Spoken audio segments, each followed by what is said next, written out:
Have you ever wondered why it is that some things can dissolve one in another and others don't?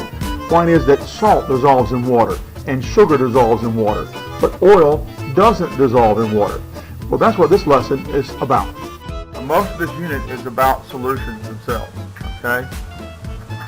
Colloidal particles are larger than solution particles.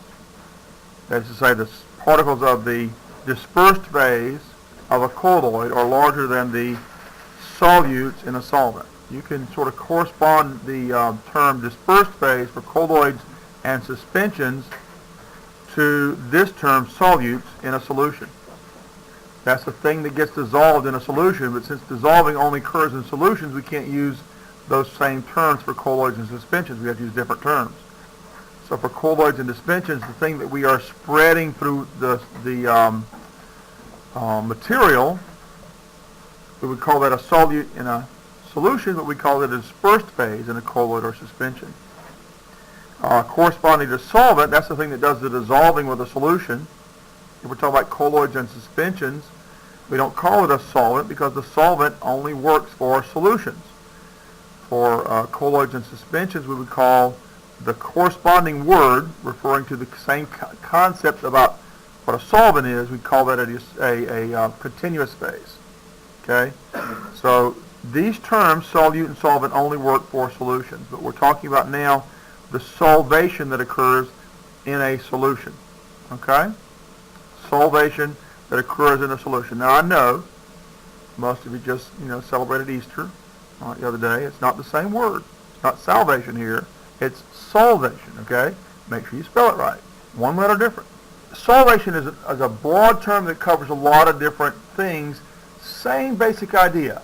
How do we get the solute particles dissolved in the solvent? And those are particles too. Everything's made of these particles, called atoms or ions or molecules. How do we get that to happen? So the way that solvation occurs is different depending on what the solute and solvent is. Okay? So it's the kind of solvation that occurs.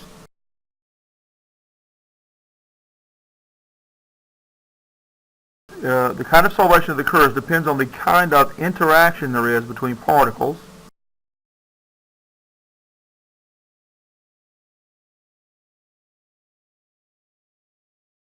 And by interaction, what we're really talking, another word we could say that kind of means the same thing in this context would be attraction.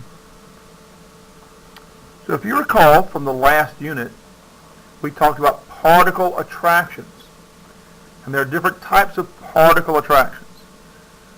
There's hydrogen bonding, which could be thought of as a very strong kind of polar attraction.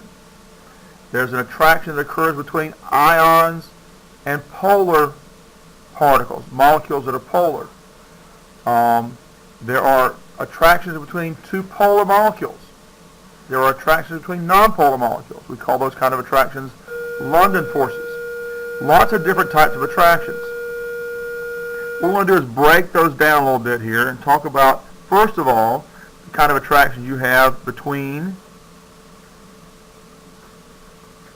ions and polar molecules. Okay?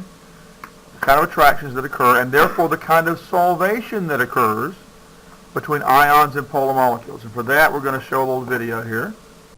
Sodium chloride crystals are held together by attractive forces between the positively charged sodium and negatively charged chloride ions. When a crystal of sodium chloride is placed into water, the hydrogen ends of polar water molecules attract the negatively charged chloride ions and gradually surround them. Likewise, the oxygen ends of water molecules are attracted to and surround the positively charged sodium ions. The hydrated ions drift away into the solution, allowing new water molecules to surround newly exposed ions. Gradually, the entire crystal dissociates into solution. What does it mean when we say that JJ associates with other athletes? They hang out together. Okay? What do we mean when we say JJ doesn't associate with band geeks like me? Now, hold on. That's what we mean by dissociation. Okay? They sort of break apart. They don't join up together. Okay? And so when we dissociate a substance, we're taking the structural particles that make it up and getting them apart from each other. Okay? Right? They were a couple and they broke up. You got that? All right. That's what we're talking about here. Okay? So that video pretty well illustrates the kind of solvation that occurs when we have an ionic compound and some kind of polar molecule like water. The water molecules arrange themselves or turn so the positive ends of the water molecule are facing toward and pulling on the negative ions. The negative end of the water molecule faces toward the positive ions, and you get a lot of these water molecules around those ions, and eventually all those particles now in the video, they look like they're sitting still. You got to remember that no structural particles ever sit completely still. Okay? Because if that were the case, they were sitting completely still, we'd be at absolute zero, and that's not possible to get to absolute zero. Okay? So they're actually twisting and wiggling. All right? Got that? We're kind of moving around a little bit. All right? Kind of like Megan over there is moving around. She's not sitting still. Okay? All right? Not like Jonathan. Jonathan's sitting still. Okay? He's at absolute zero. That wiggling and twisting is going on all the time. The water molecules are sort of attracting themselves around these different ions, and when the wiggling and twisting gets large enough and the pulling on when the water molecules get strong enough, eventually they break loose. And that's the solvation of the ions. All right? Well, there's other kinds of solvation besides that. This is the video on YouTube we showed. Okay? And then let's go and talk about the kind of solvation that occurs between different substances that can do hydrogen bonding.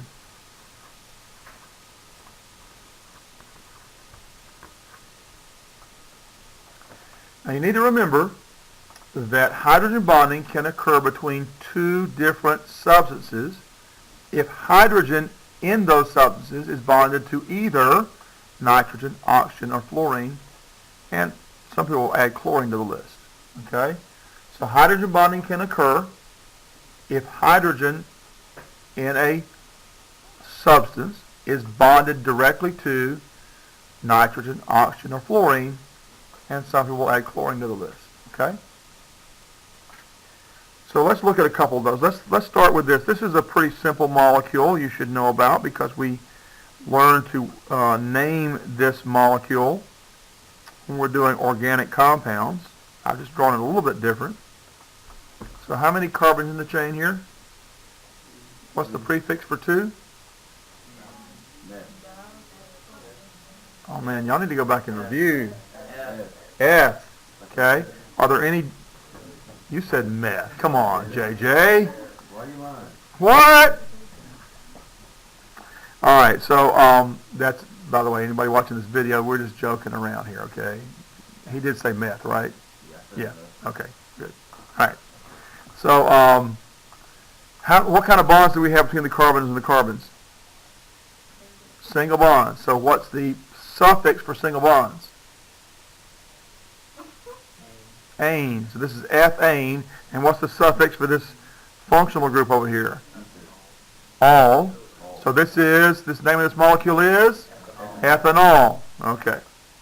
Now the thing to remember here is that this oxygen molecule, this oxygen in the molecule, when we were back in Unit 2, we were learning how these electron dot formulas were written, and then in Unit 3 we learned how to put them together in these covalent structures, do Lewis structures. We figured out that oxygen has 6 electrons, valence electrons to start with, and 2 of those valence electrons were shared with 2 other things, and we had 2 lone pairs of electrons. I'm going to stick up here like bunny ears since it's right after Easter. Okay? 2 lone pairs of electrons on that oxygen. Okay? Remember that? All right, that's important. All this stuff is coming back, isn't it? Okay? I said at the very beginning of the class, yeah, I know, JC, you weren't here in the beginning of the class, but I said it anyway. I said at the beginning of the class that chemistry cumulative. All this stuff we're learning in the beginning keeps coming back again. Okay? So I got 2 little bunny ears, which are where our lone pairs of electrons are located. I Oxygen is far more electronegative than hydrogen is. This is a very polar end on this molecule. All this stuff is harkening back to previous units. So if I put this in the same region where there's a water molecule, okay, this oxygen is pulling on the electrons more than the hydrogen is. Where the oxygen is located is partially negative because the electrons are being pulled over there more. And the end over here where the hydrogen is partially positive. And that's the same with this. This is partially positive over here. Where the oxygen is located is partially negative. Okay? But the amount of electronegativity difference that occurs between oxygen and hydrogen here, and the fact that hydrogen is such a small atom, creates this possibility to do what's called hydrogen bonding. And so between this hydrogen and this lone pair of electrons and this oxygen, we get what's called a hydrogen bond. Okay? It's a very, very strong polar bond, so strong in fact that it's not actually completely polar attractions, but it's a partly covalent bond. It's partly covalent, partly polar attractions. Okay? What's going on here? Very strong, at least by comparison to other kinds of interparticle attractions other than those between ions. So this water molecule, because of this hydrogen bonding, is pulling very strongly on this part of this molecule. And I've got another lone pair over here, so I can do hydrogen bonding to another water molecule. Okay? And over here where the hydrogen is, it can do hydrogen bonding to a water molecule. And it's going to be attracted to that lone pair of electrons over here. Okay? So that we get hydrogen bonding over here. So around this little low functional group right here, I have 3 water molecules tugging away. Okay? So if I start out with this ethanol, a solution, or a mixture, neither one. If I start out with a pure sample of ethanol, okay, and I put it into some water, the water molecules are going to sort of attach themselves to this hydrogen bonding process to this methanol, and we're going to mix the water and the ethanol together. And that's the solvation. We have hydrogen bonding. The process by which this ethanol gets mixed in with the water molecules is the solvation for these two substances. That make sense? That's the way it happens. Okay? Y'all don't even know who this is, but used to be a newscaster on TV named Walter Cronkite. He used to close his broadcast every night with, and that's the way it is. Well, that's the way it is. Okay? All right. Now that's hydrogen bonding attractions, okay? We've talked about ionic attractions to polar molecules like water. We've talked about hydrogen bonding attractions, and that's 2 different kinds of solvation. It's both describing how we get solute particles dissolved in the solvent particles, but it's a different type of solvation, yes. So that's solvation? Both of these are solvation. This and the video we showed is solvation. All right. Then we've talked about polar molecules. And in our last unit, we talked about the attraction between polar molecules and how the attraction between polar molecules affects freezing temperature and boiling temperature and melting temperature and condensation temperature. Okay? Well, now we're talking about not attractions between molecules of the same molecule, but attraction between 2 different kinds of molecules. If we're dissolving something, it's 2 different kinds of molecules. Okay? So if I have a polar molecule, If you have a student in your classroom who is a junior and has not registered for the ACT or the asset, please send them to this front lobby of the switchboard and I will take care of that. Thank you. okay, so if I have 2 different polar molecules, they're going to have a partially positive end and a partially negative end. Okay, partially negative end and a partially positive end. Okay? And those partial positive and negatives, as you know from earlier science classes, positives attract negatives, right? Okay? So this molecule will be attracted to this one because of those polar attractions. Okay? And I can get other polar molecules over here, and the partially negative end is going to be attracted to that partially positive end. Okay? And we'll have all these attractions going on. And so I can dissolve, if this is a substance we'll call A, and this is a substance we call B, and this is our solute, that's our solvent, the solvent is going to pull solute A in amongst all those molecules of solvent B through polar attractions. Again, it's all about positives and negatives, opposite charges.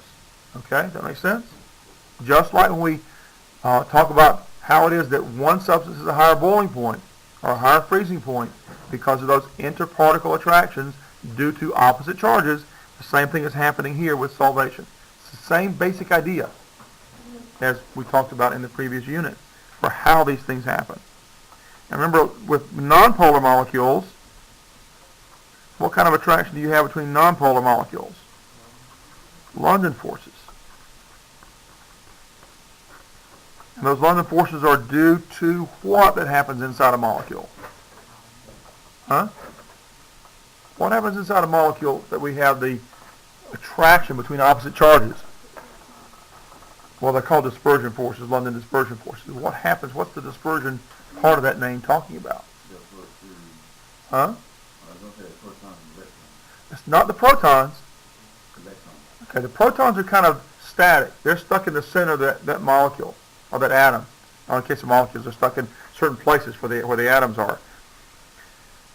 But with any molecule, or for an atom for that matter, the electrons are moving around randomly, all right?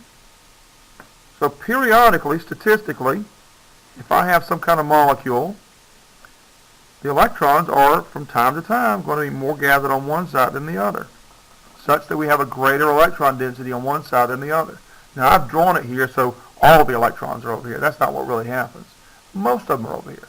This is called a greater electron density, and this would be a lower electron density. Does that make sense? Well, if this end over here has most of the electrons, that end is partially negative on this side. And this side over here is partially positive. Well, that's a temporary thing, okay? Because the electrons are moving around all the time. The larger the molecule, the more places along the surface area we have for this to happen. But that shifted electron density, we sometimes call it, is a temporary thing. Those electrons aren't static.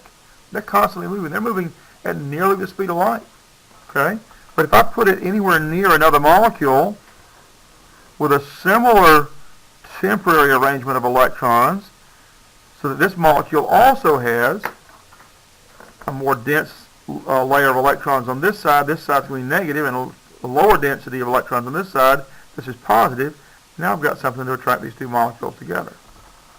But that's a much weaker attraction because it's a very temporary shift in electrons. Okay? But that's the basic idea behind what we call London forces. So these kind of molecules, if this is a substance A molecule, and this is a substance B molecule, then B, if it's the solvent, will dissolve A, if it's the solute, through these London forces, these interparticle attractions due to temporary shifts in electron density. Okay? A temporary polarity. Does that make sense to everybody? So, let's look at these, okay? Between ions and polar molecules, that's a pretty strong attraction. Okay? Between molecules that have the capability to do hydrogen bonding, that's a pretty strong attraction. Not as strong as this maybe, but pretty strong. Polar molecule attractions would be much stronger than nonpolar attractions, would not be quite as strong as hydrogen bonding attractions. Okay? So, if I were to try to dissolve some nonpolar molecule in water, which is highly polar, what do you think happens? You can dissolve some of these nonpolar molecules in water, just not a lot. Okay? What happens is the water molecules, which we said are very highly polar, let's put another water molecule over here. Here's our lone pair of bunny ears. And so we get this hydrogen bonding, which is pretty doggone strong between two water molecules. Water molecules are going to be strung together or attracted to each other very, very strongly. So if I try to dissolve something that's nonpolar in there, they're going to pull together and push those out. Okay? You ever heard the term hydrophobic? No? All right. Hydrophobic means doesn't like water. Okay? Well, it's not really that these don't like the water, but it's what's really going on is the water doesn't really like these. They push them out. Water's kind of cliquish. You know what a clique is? All right? You ever been one of those people in a clique and don't want to have other people around with you, hanging out with your group? I hope you don't do that, but anyway. All right, water draws to itself so tightly that it doesn't do a very good job of dissolving the nonpolar things. But it does dissolve some. And what happens is that water molecule, which is highly polar, actually pushes the electrons around and creates an induced dipole. So if I want to dissolve oxygen, and if it weren't for the dissolved oxygen, there wouldn't be any fish in the water. Okay? And if there weren't any fish in the water, JC couldn't go fishing. All right? And JC loves to go fishing. Yeah, there you go. See? I knew. All right? So you got to dissolve some oxygen in there, so there's some oxygen being dissolved. Okay? By this induced dipole arrangement, where the oxygen molecule, which is very polar, pushes the electrons around, sort of creating a way for it to be attracted. Anybody ever had a really strong glass of iced tea? Too much sugar or too much tea? I don't know about you guys. When I was growing up, that's the way they made it where I grew up. You know, really strong tea. It's really brown colored, you know, and they put lots of sugar in it. I don't like it that way, personally. You like it that way? You love it that way? Okay. True Southerner over there. There you go. All right. Well, a tea that is really dark brown, that is a regular iced tea like we drink in the South, a really dark brown, well, that's highly concentrated in those brown-colored solutes that are dissolved in water. And if it's really, really, really sweet, well, there's a lot of sugar dissolved in there, so it's highly concentrated in the sugar. But there are ways to actually measure concentration. And measuring concentration is actually a combination of two different measurements. Okay? Just like density, if you recall, density is a comparison of mass and volume. Concentration is a measure of two different things. How much of the solute there is compared to how much of the solvent there is. And there are lots of ways for measuring concentration. Many of them we won't get into a lot of in this class. We're only going to learn about 3 kinds of concentration units in this class. Okay? And one of those concentration units I want to talk about, this is the one we use probably more often than anything else in a lab, and that's molarity. Molarity. So molarity is a word that simply defines how we're measuring or comparing concentration. Molarity is a word that simply describes how it is we're comparing these two different measurements to come up with a concentration unit. Okay? If we're writing down a number followed by a symbol to tell us how concentrated a solution is, the symbol we use is a capital M with a line under it. Now, if you're typing on a computer, a capital M is fine. You don't actually have to underline it, but if you're writing it by hand, you better have that line under that capital M so I'll know what you're talking about. Okay? And if I'm talking about a solution where I'm comparing two measurements to determine how concentrated it is, and I'm talking about molarity, then I would refer to that number as being the molar concentration. Molar concentration. So in our lab yesterday, we had a 1 molar concentration of hydrochloric acid. Okay? So molarity is comparing the moles of the thing being dissolved, the solute, to the liters of the solution. Okay, molarity is comparing moles of the solute to the liters of solution. Now recall that the solution has 2 parts. Okay? The solution is made of both the solute and the solvent. Okay? So you can also say that molarity is moles of solute compared to liters of solute and solvent. Okay? These are the same thing because solution is solute and solvent.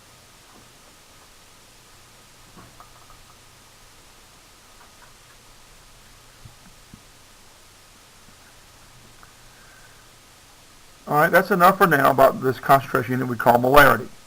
All right, if we have a hydrochloric acid solution that has a molarity of 1, that means for every liter of solution, there's 1 mole of solute dissolved in it. Okay? So our solution yesterday of 1 molar hydrochloric acid means there was 1 mole of hydrochloric acid for every liter of solution. You don't have to have a liter of solution.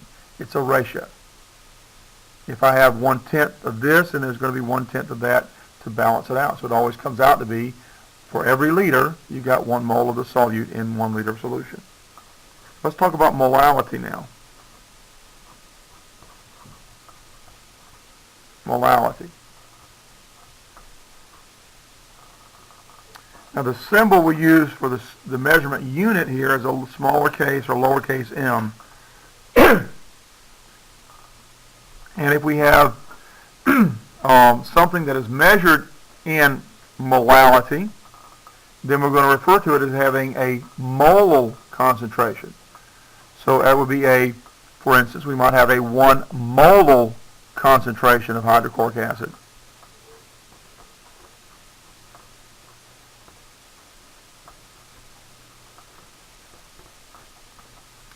And this is the one that we most often use when we're comparing how things, how we change the temperature at which they freeze or they melt or something, or how fast or how easy it is to raise the temperature. Okay, it works out better in the math.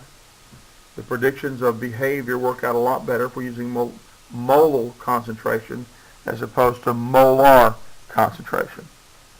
And molal concentration is moles of solute over kilograms of solvent. Moles of solute over kilograms of solvent.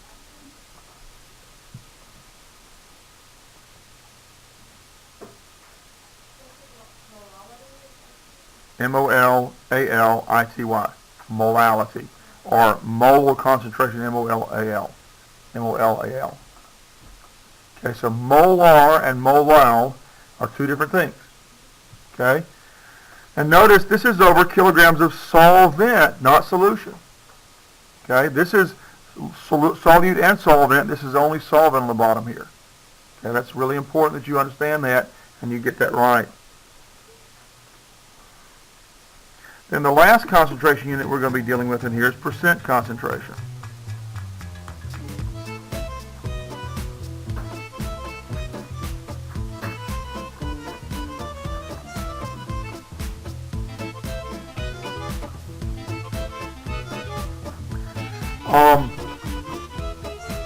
If no units of measurement, because remember concentrations are always comparisons of 2 different measurement units. One measurement unit will be for the solute, one measurement unit will be for the solvent or the solution, depending. If the units of measurement are not designated for percent concentration, then you always assume it's mass. So if all it says is percent concentration is, then you assume it's the mass of the solute divided by the mass of the solvent. So the mass of the solution. Okay? So that'd be mass of solute over the mass of solution.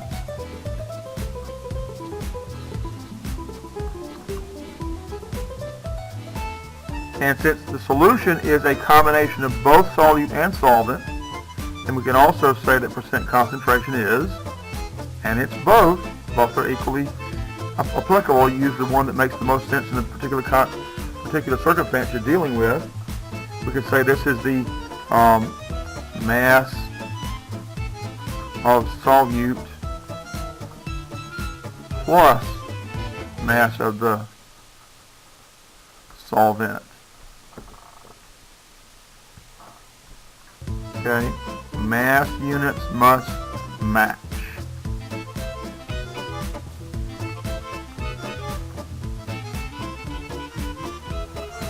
So if I have the mass of the solute, I divide it by the mass of the solution. That only works if we have the same units of measurement. If this is measured in grams, this also has to be measured in grams. And of course, to get a percent, you have to multiply by 100. Either one of these.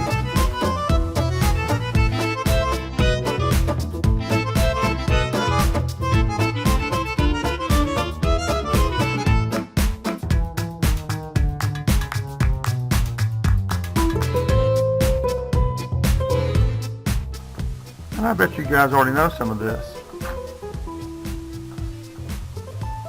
How do you get something to dissolve more or faster?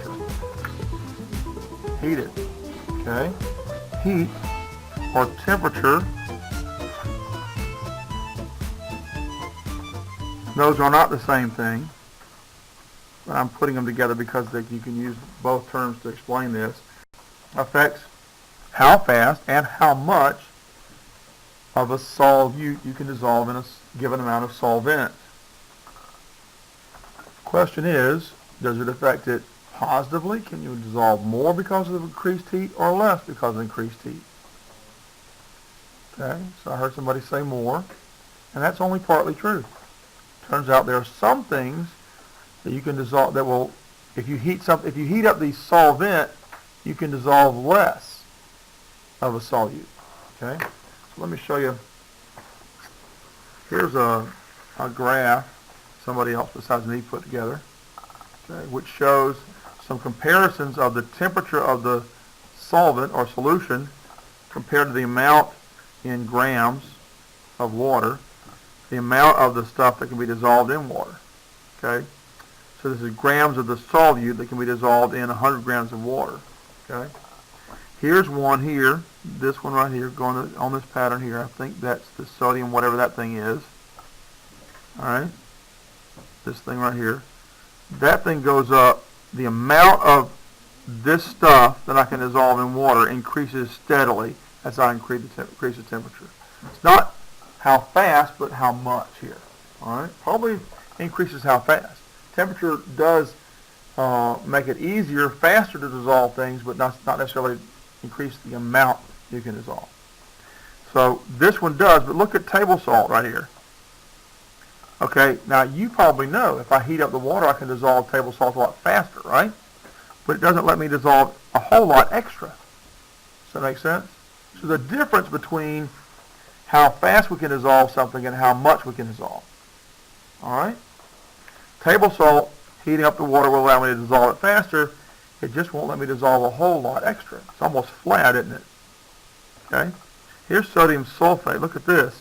It goes up like this till I get to about 32 degrees Celsius and suddenly goes down. So let's see. Here's one that goes down when I increase the temperature of the water. I can dissolve less of this thing right here, sodium sulfate, okay, as I heat up the water. That makes sense? You see what I'm saying? Okay? And these are salts. These are solid compounds, ionic compounds that I'm trying to dissolve in water. Not all of them go up when you increase the temperature of the water. In fact, this is not a representative sample, actually. There are far more salts that dissolve in greater amounts when you increase the temperature than those that go down. Okay? For the most part, you can say that salt, the amount of salt you can dissolve in water increases with the temperature. For most things, the behavior is always up, but not everything. Okay? It also turns out that gases, by and large, dissolve less as you increase the temperature. So let's make sure we write those down. That's pretty important.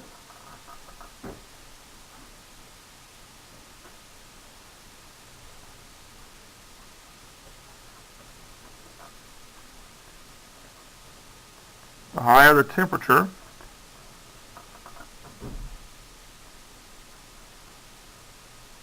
the, let's say, larger amount of most salts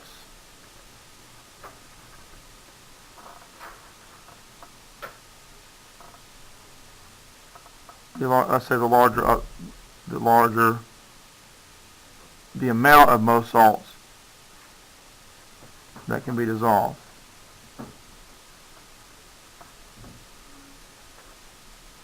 Okay? So the higher the temperature, the larger the amount of most salts that can be dissolved. But, for the most part, the smaller the amount of most gases.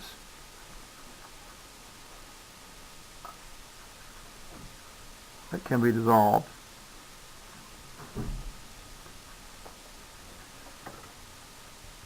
In water. Okay? So this relationship here is only talking about water. Okay? Anybody here a fisherman? Who likes to go fishing? Okay? Where do you find trout? In rivers in the mountains. Okay? Rivers and streams in the mountains. What's different about the water in the streams and rivers in the mountains? Colder? Going faster? Okay? So, both the going faster and the colder allows you to absorb more oxygen, doesn't it? Whenever there's a drought, a really hot summer and a dry summer, what happens to the trout fishing season? It gets shorter. Because when it's dry, there's not as much water, so there's not enough agitation to stir up oxygen or to dissolve oxygen. The temperature rises, so you can't dissolve as much oxygen. Fewer trout survive. So they cut the season short to make sure we don't overfish the streams. Okay? Again, chemistry is about fishing and about taking care of our resources for fishing and hunting and things like that. Okay? So gases don't dissolve in greater concentrations. Whenever you drink a Coca-Cola or any soft drink, okay, does it keep its fizz longer when it's cold or hot? It keeps its fizz longer when it's hot? Just think it through a minute. I mean, you've had Cokes before, right? If they're cold, they stay fizzy longer because you can dissolve more gas, and the fizz is carbon dioxide. Okay? All right. What else affects how much or how fast you can dissolve things? I just talked about one. Stirring or agitation. Okay?